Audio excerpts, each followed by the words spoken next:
My husband opened his eyes, looked directly at me and said, "Why do you look exactly like my wife who passed away?" I laughed nervously and said, "Honey, I am your wife." His face went pale. He started screaming. Then he said something that made my blood run cold. "No, I was at your funeral last year. I watched them lower your casket into the ground. My name is Sloan Barrett. I am 32 years old. I teach 3rd grade at Riverside Elementary School in a small town outside of Columbus, Ohio. I have been married to my husband Marcus for 6 years. We met at a barbecue at our mutual friend's house. He spilled lemonade on my white dress and spent the next 2 hours apologizing while I laughed at how embarrassed he was. By the end of the night, I knew I was going to marry him. Marcus is 35. He works as an architect at a firm downtown. He designs buildings that people live and work in. He is calm and patient and logical. In 6 years of marriage, he has never once raised his voice at me. He has never lied to me. He is the kind of man who brings me flowers on random Tuesdays just because he was thinking about me. We have a good life, a simple life. We live in a 2-story house with a small backyard. We have a dog named Chester who sheds everywhere and steals socks. We have been trying to have a baby for 2 years now without success. But we keep hoping, we keep trying, we keep believing that our family will grow when the time is right. That morning started like any other morning. It was a Tuesday in late October. The leaves outside were turning orange and red. The air had that crisp autumn smell. I woke up before Marcus, which is normal. He likes to sleep in when he does not have early meetings. I lay there for a moment, just looking at him. His face was peaceful. His breathing was slow and steady. I felt grateful in that moment, grateful for this man, grateful for this life, grateful for the warmth of our bed and the quiet of the morning. I got up and went downstairs to make coffee. Chester followed me, his tail wagging, hoping for breakfast. I fed him first, then started the coffee machine. I scrolled through my phone while I waited. I looked at pictures from our anniversary dinner 2 weeks earlier. There was one photo of Marcus kissing my cheek while I smiled at the camera. I loved that picture. We looked so happy. We were so happy. The coffee finished brewing. I poured 2 cups. I decided to surprise Marcus by bringing him coffee in bed. He always said that was his favorite way to wake up. I walked upstairs carefully, trying not to spill. As I passed the bathroom, I noticed something strange. Marcus's wedding ring was sitting on the counter by the sink. That was odd. He never takes his ring off. He told me once that the only time that ring would leave his finger is if someone cut his hand off. I picked it up and carried it with me, planning to ask him about it. I pushed open the bedroom door with my shoulder. Marcus was stirring, just starting to wake up. I smiled and said, "Good morning, sleepyhead. I brought you coffee." He opened his eyes, and then everything I knew about my life fell apart. He did not smile when he saw me. He did not say, "Good morning." Instead, his eyes went wide with terror. He scrambled backward on the bed so fast that he nearly fell off the other side. His back hit the headboard and he pressed himself against it, like he was trying to disappear into the wall. "Who are you?" he demanded. His voice was shaking. "Why are you in my house? How did you get in here?" I stood there frozen. The coffee cups were still in my hands. I did not understand what was happening. "Marcus, it's me," I said. "It's Sloan, your wife." His face twisted with something between horror and grief. "My wife is dead," he said. "She died a year ago. I buried her." Before we continue, if you are new here, make sure to subscribe and turn on notifications so you never miss a story. And drop a comment telling me where you are watching from today. I love hearing from all of you. Now let me take you back to before this nightmare began.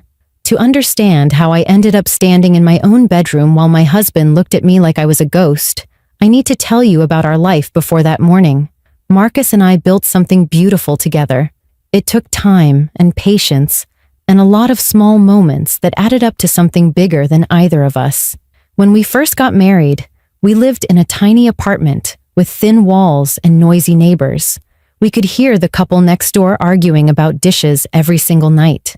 We could hear the man upstairs playing guitar badly at 2 a.m, but we did not care. We were happy just to be together. After 3 years, we saved enough for a down payment on a house. Nothing fancy, a small 2-story place in a quiet neighborhood with good schools. We figured the good schools would matter someday when we had children. We painted the walls ourselves. We planted flowers in the front yard. We adopted Chester from a shelter and watched him grow from a nervous rescue dog into the happiest, most spoiled animal in Ohio. My life was not perfect, but it was full. I loved my job. Teaching third graders is exhausting and chaotic, but there is nothing like watching a kid finally understand something they have been struggling with. That moment when their face lights up with understanding. That is why I became a teacher. Marcus loved his work too. He would come home and show me sketches of buildings he was designing. He talked about load-bearing walls and natural light and sustainable materials. I did not always understand everything he said, but I loved watching him talk about it. His whole face would change when he was excited about a project. We had our routines. Sunday mornings, we made pancakes together. Wednesday nights, we watched our favorite cooking competition show. Friday evenings, we ordered pizza and played board games. Small things, normal things, the kind of things that do not seem important until they are gone. My mother passed away 3 years ago from cancer. Her name was Diane. She was my best friend. Losing her nearly broke me. Marcus held me together during that time. He took care of everything while I could barely get out of bed. He made sure I ate. He made sure I showered. He sat with me while I cried and never once told me to stop or to be strong. He just let me feel what I needed to feel. That is the kind of man Marcus is. Steady, patient, kind. His family was smaller than mine. His parents divorced when he was young. His father moved to California and they rarely spoke. His mother passed away 5 years ago from a stroke. The only family Marcus had left was his younger sister, Corinne. Corinne was 30 years old. She worked as an administrator at the local hospital. She handled paperwork and records and scheduling. She was good at her job, efficient, organized. But she and I never quite connected. From the first time Marcus introduced us, I felt something cold from her. She smiled at me, but the smile never reached her eyes. She hugged me at our wedding, but her arms stayed stiff. She remembered my birthday every year, but her cards always felt formal, distant. I asked Marcus about it once. He said Corinne had always been private and a little awkward with new people. He said she would warm up eventually. I wanted to believe him. I tried to include her in our lives. I invited her to dinners and holidays. I sent her texts to check in on her, but she always kept me at arm's length. I stopped worrying about it after a while. Some people just do not click. It does not have to mean anything. Looking back now, I wish I had paid more attention. I wish I had asked more questions. I wish I had trusted the feeling in my gut that told me something was wrong. But I did not. I trusted my husband. I trusted our life. I trusted that the people around us wanted what was best for us. That Tuesday morning, when Marcus looked at me with terror in his eyes, I realized how wrong I had been. The man I loved more than anything in the world believed with his whole heart that I was dead, and I was about to find out why. I stood there holding the coffee cups while my husband pressed himself against the headboard like I was something dangerous, like I was something that should not exist. The look on his face was pure terror. This was not a joke. This was not a prank. Marcus genuinely believed that I was dead. "Marcus, please calm down," I said. My voice was shaking, but I tried to keep it steady. "I do not know what is happening right now, but I am your wife. I am Sloan. We have been married for 6 years. We live in this house together. We have a dog named Chester. Please, just look at me." He shook his head violently. Tears were streaming down his face now. "My wife died 13 months ago," he said. "She was in a car accident on Route 9. The police called me at work. I had to go to the morgue and identify her body. I saw her. I saw her face. It was destroyed, but I knew it was her. I buried her at Meadowbrook Cemetery. I scattered some of her ashes on the hiking trail where I proposed. I have spent the last year trying to figure out how to live without her." I dropped the coffee cups. They shattered on the hardwood floor and the hot liquid splashed everywhere, but I did not care. I did not even feel it. My whole body had gone numb. Marcus was describing things with such detail, such certainty. He was not confused or disoriented. He fully believed everything he was saying. Marcus, none of that happened, I said. I was crying now too. I was not in a car accident. I have been here with you this whole time. We had dinner together last night. We watched television. You fell asleep on the couch, and I woke you up and told you to come to bed. Do you not remember any of that? He stared at me with a mix of fear and confusion. I remember going to bed alone, he said quietly. I have slept alone in this bed for over a year. Every night I reach over to your side and it is empty. Every morning I wake up and remember that you are gone.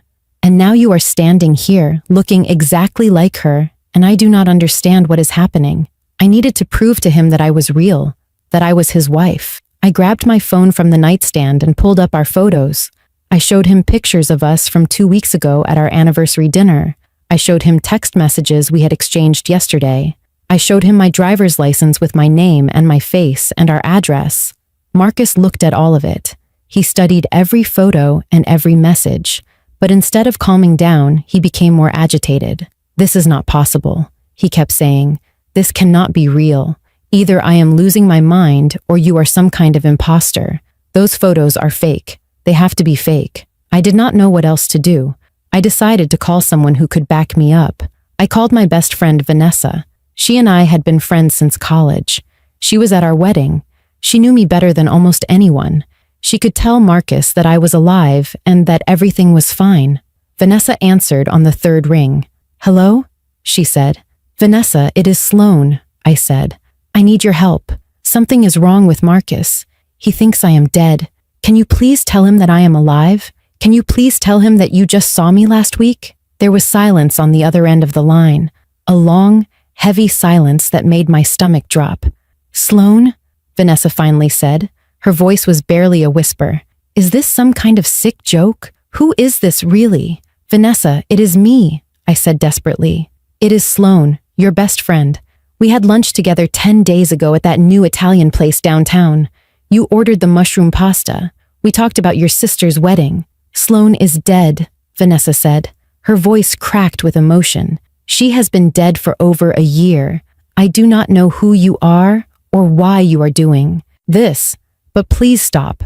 This is cruel. The line went dead. I lowered the phone slowly. My hands were trembling so badly I almost dropped it. According to my best friend, according to my own husband, I had been dead for 13 months.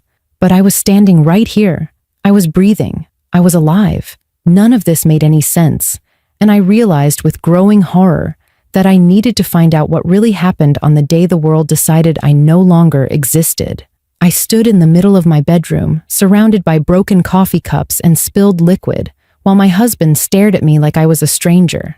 My best friend had just hung up on me because she believed I was dead. The whole world had apparently moved on without me, and I had no idea why. I could have fallen apart in that moment. I could have collapsed on the floor and given up. But something inside me refused to accept this. I was not dead. I was standing right here with a beating heart and working lungs and memories of a life I had lived. If everyone believed I was gone, then someone had made them believe it. Someone had created this lie, and I was going to find out who. I wiped my tears and looked at Marcus. He was still pressed against the headboard, watching me with a mixture of fear and confusion. I am going to prove to you that I am real, I said. I am going to prove that whatever you think happened did not actually happen. Will you come with me, or do I have to do this alone? Marcus did not answer right away. I could see the war happening inside him. Part of him wanted to run away from me. Part of him wanted to believe that his wife was somehow standing in front of him after a year of grief. Finally, he nodded slowly. I will come with you, he said, but I am driving my own car. I am not getting in a vehicle with you until I understand what is going on. I agreed to his terms. I went downstairs and grabbed my laptop first. I needed to see what the world believed about my death. I sat at the kitchen table and searched my own name.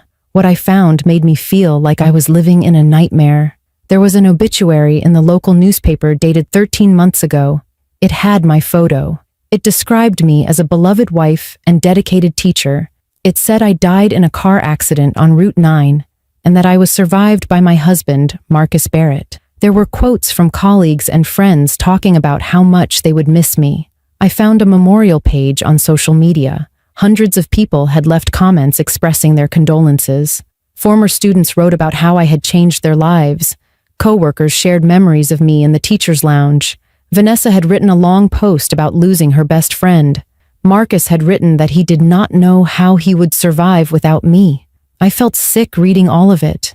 These were real people expressing real grief over my death, but I had not died. I was right here. Someone had convinced the entire world that I was gone, and they had done it so thoroughly that even my husband and best friend believed it completely.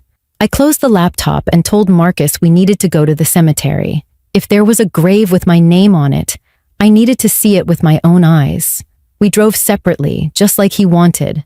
I followed his car through streets I had driven 1,000 times before. Everything looked the same. The coffee shop where I got my morning latte, the park where Marcus and I walked Chester, the school where I taught. My life was still here, only apparently I was not supposed to be part of it anymore. We arrived at Meadowbrook Cemetery and walked through the rows of headstones together. Marcus knew exactly where to go. He had clearly been here many times before.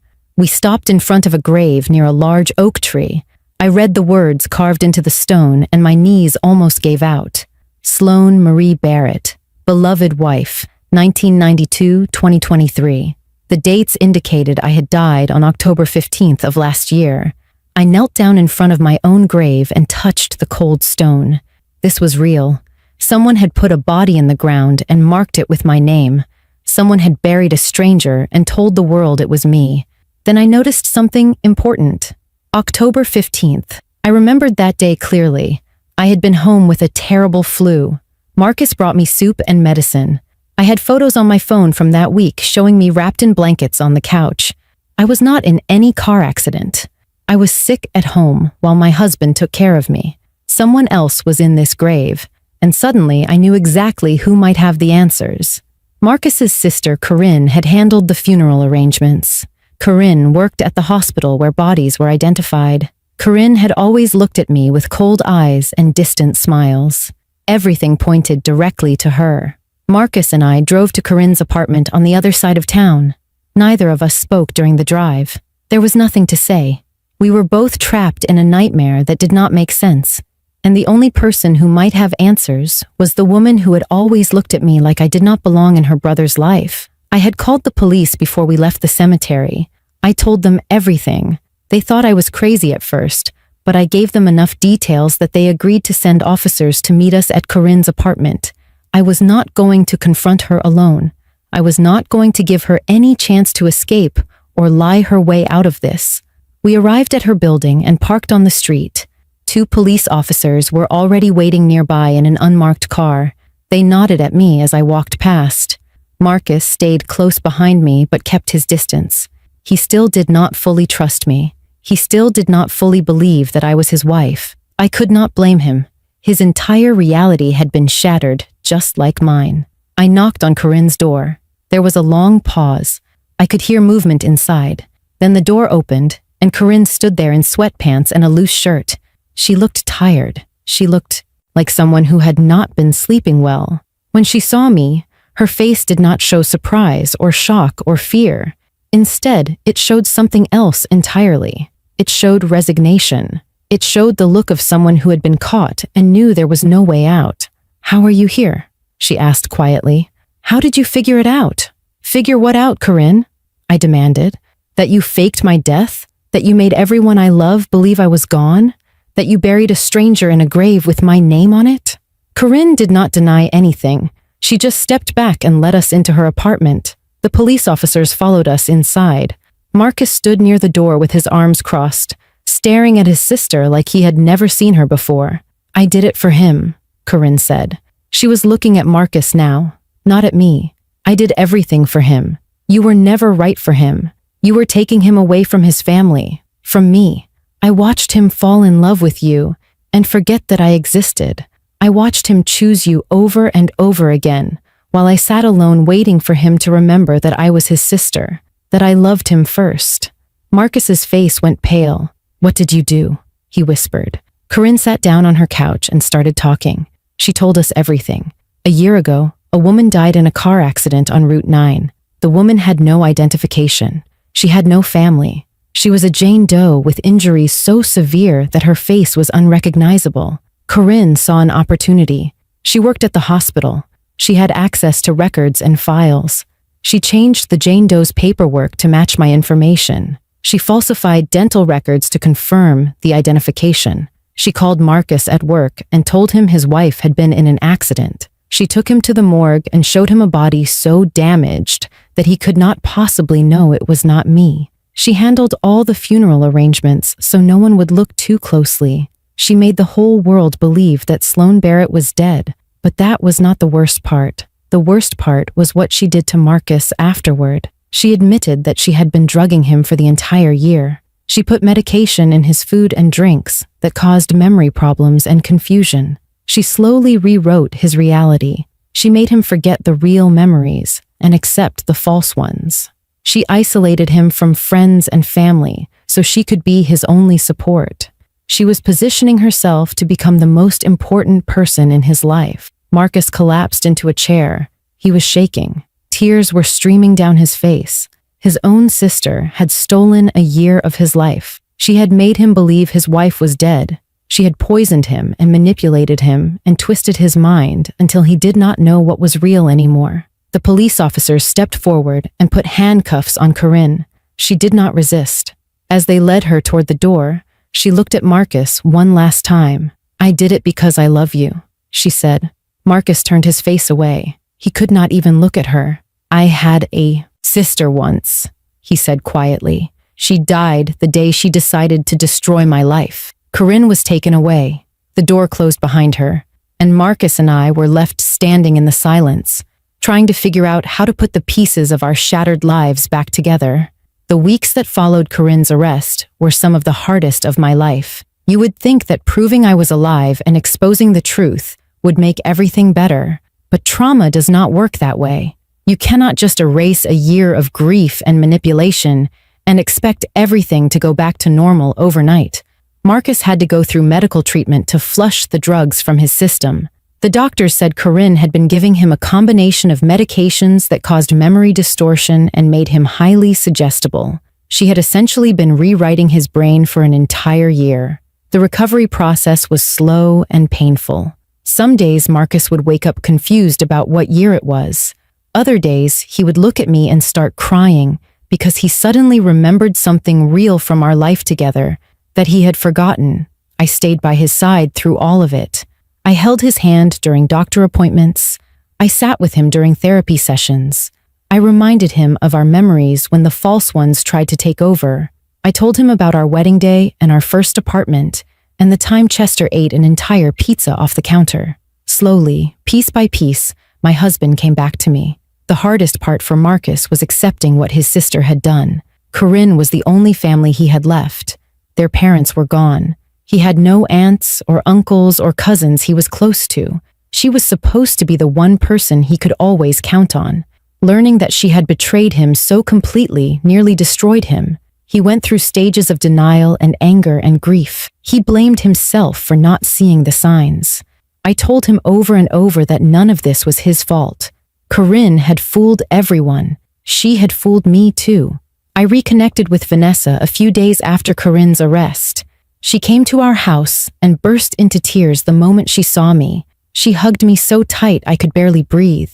She kept saying she was sorry. She kept saying she should have known. I told her there was no way she could have known. Corinne had created a lie so convincing that even my own husband believed it. Vanessa had no reason to question what everyone else accepted as truth. The police investigation uncovered more details about what Corinne had done. The Jane Doe she had buried in my place was eventually identified through DNA testing. Her real name was Patricia Simmons. She was 40 years old and had been homeless for several years. She had no family looking for her. No one reported her missing. Corinne had chosen her victim carefully. She picked someone the world had already forgotten. Patricia's remains were moved to a proper grave with her real name. A small service was held for her. Marcus and I attended. We did not know this woman, but she deserved to be remembered. She deserved to have her identity back. I placed flowers on her grave and thanked her silently. In a strange way, her death had been used to erase me. The least I could do was make sure she was not erased, too. Corinne pleaded guilty to avoid a trial. She was charged with fraud, falsifying medical records, illegal drugging, and a list of other crimes I could not even keep track of. The judge sentenced her to 12 years in prison. Marcus never visited her. He never wrote to her. He told me that the sister he loved died the moment she decided to hurt me. The woman in prison was a stranger. 6 months after everything happened, Marcus and I went back to the hiking trail where he proposed. It was a warm spring evening, and the sun was setting behind the mountains. We sat on a rock overlooking the valley and held hands without speaking. There was peace in the silence. There was healing in just being together. Marcus turned to me and said, "I am so sorry I forgot you, even for a moment, even when it was not my fault. I am sorry." I leaned into him and rested my head on his shoulder. "You did not forget me," I said. "Someone tried to erase me, but I am still here, and I am not going anywhere." We stayed on that trail until the stars came out. We talked about the future, about trying for a baby again, about building new memories to replace the ones that were stolen from us, about choosing each other every single day, no matter what. Sometimes the people who want to destroy you are the ones sitting at your dinner table. They smile at your wedding. They send you birthday cards. They wait for the perfect moment to strike. But here is what I learned. The truth always finds a way to surface. Love always finds a way to survive. And no matter how hard someone tries to erase you from the world, you have the power to write yourself back into existence. If this story touched your heart, make sure to subscribe to my channel and hit that notification bell so you never miss another video. Drop a comment below and tell me what you would have done if you woke up and everyone believed you were dead. I read every single comment, and I love hearing your thoughts. Thank you for watching. Stay safe, trust your instincts, and never let anyone make you disappear.